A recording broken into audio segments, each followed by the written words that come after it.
This is the secret on how to beat your home poker tournament. I obviously play at the casino a lot, and when I take that same gameplay and play against my friends on a Friday night, I get smoked. It's not the same game, it's not the same players. Here are 3 tips how you can adapt. If you play in my home poker tournament, please watch a different video. This shouldn't help you at all. I don't want to give you all my secrets. I'm definitely losing money by making this. Tip number 1, don't try to pull off the sick bluff and get your friend to fold a good hand. Made hands in these kind of poker tournaments are seeing the river. I know there's the temptation to want to bluff your buddy off of a sick hand. It's not going to happen, and definitely not going to happen at a frequency that you're going to be profitable. So please, if your friend has it and you don't have it, now is the time to just wave the white flag. That doesn't mean you can't bluff your friends, you just shouldn't try to bluff them off of made hands. A made hand is anything that's a pair or higher. Tip number 2, understand that there is no polarization in home games.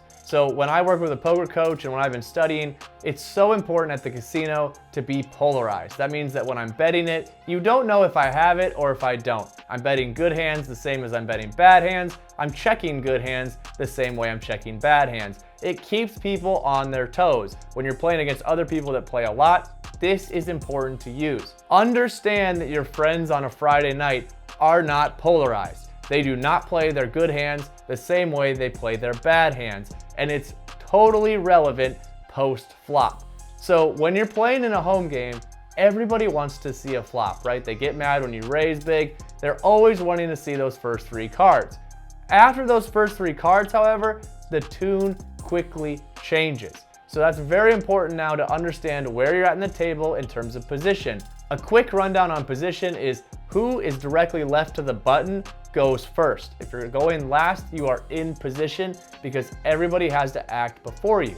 Here's why that's important. If your friends hit the flop, they are never checking it. They are always going to bet. If they miss the flop, they are always going to check. So when you're in late position, you could basically play any 2 cards based on the knowledge that your friends give you. For example, say you have 2 bad cards, you go to a flop, it checks around to you, you can put out a small bet. Chances are it's gonna fold around, you're gonna take down the pot. There might be some random times where somebody calls you, but over time, this is going to be a very profitable play. Now let's say you're out of position. After the flop, always check. There's no reason to bet into a table of 2 or more people. See what your opponents do. If you check and your opponents check, the turn comes and you are betting no matter what. If it checks around, no one hit the flop. Put pressure on your opponents, take down money, and you will all of a sudden see your stack rising while your opponent's stacks are falling. Tip number 3, and maybe the most important, all-ins are never a bluff, especially if they come in the form of a 3-bet or if your opponent has a massive stack. When you bet and your opponent goes all in, they probably have you beat unless you have the absolute nuts.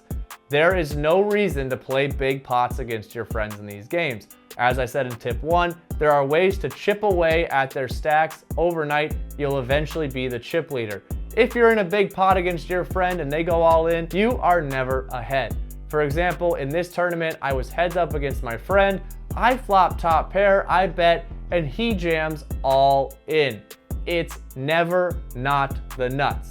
He obviously showed a 5. He had trip 5s. I would have gotten stacked. A couple hands later, I'm able to find a better spot and take down the tournament. Obviously, in poker tournaments, there is some luck and variance that you're gonna have to hit in order to win. But if you follow these 3 steps, you're gonna minimize the luck you need and build your chip stack in the process. If you're looking to upgrade your home game, make sure to go to chipcave.com and use the code KING for 10% off anything at the store. That's where I get everything for my home games. You guys should check it out. As always, appreciate you guys. Let me know what you want me to talk about next. Always happy to help you with your home games.